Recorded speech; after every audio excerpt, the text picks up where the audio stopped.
বিশিষ্ট ইসলামী বক্তা ও খ্যাতিমান চিন্তাবিদ ডাক্তার জাকির নায়েক। বিশ্বব্যাপী জাকির নায়েক নামে জনপ্রিয় ও পরিচিত হলেও তার পুরো নাম জাকির আব্দুল করিম নায়েক। তিনি একাধারে একজন ইসলামী চিন্তাবিদ, বক্তা ও লেখক। পেশাগত জীবনে তিনি একজন চিকিৎসক। আগামী ২৮ নভেম্বর তার ঢাকায় আসার বিষয়ে ঘোষণা দিয়েছে spark event management.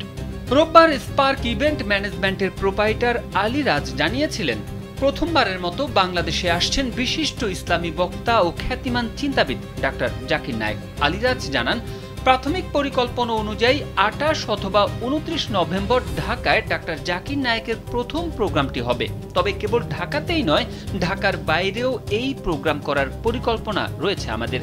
Doctor Zakir নায়েকের আগমন কোনো বাণিজ্যিক উদ্দেশ্য নয়, বরং এটি সম্পূর্ণ চ্যারিটি প্রোগ্রাম হিসেবে পরিচালিত হবে বলেও জানান স্পার্ক ইভেন্ট ম্যানেজমেন্টের প্রোপাইটার।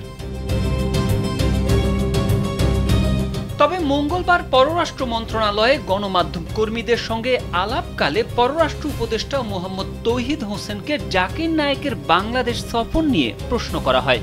জাকির নায়েক রাষ্ট্রীয় আমন্ত্রণে বাংলাদেশে আসছেন এবং বিভিন্ন জেলায় ঘুরে তার কর্মসূচি পালন করবেন বলে শোনা যাচ্ছে। এ বিষয়ে কি বলবেন?